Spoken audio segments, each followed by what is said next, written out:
Hey, what's up everybody? Got a little short video for you.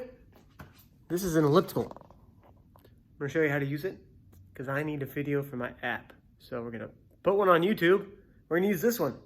This is the elliptical we're gonna use. First thing you need to know, this thing moves. It's good. But the handles move.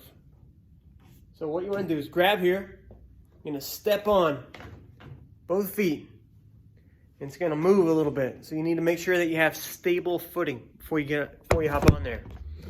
And then, geez, this is hard to do. You're gonna grab on and you're just gonna start moving. You start pedaling your feet, grab the handles. If that's too wonky, grab right here. Hand support. These don't move, but these will. Then what you're gonna do, you're gonna hit quick start. I'll show you. Most of them have quick start. Press the green button. It's going to take off.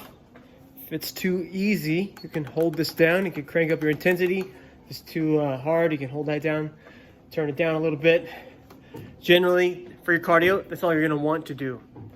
Keep it real simple. You want to be able to talk, have a conversation. If you're going so intense that you can't have a conversation, then you're burning glucose. We want to burn fat. That's the point of cardio. So you want to make sure that you can have a conversation like we're having right now while you're doing your cardio, and you're going to ensure that you're going to primarily burn body fat for fuel. Okay? See you later.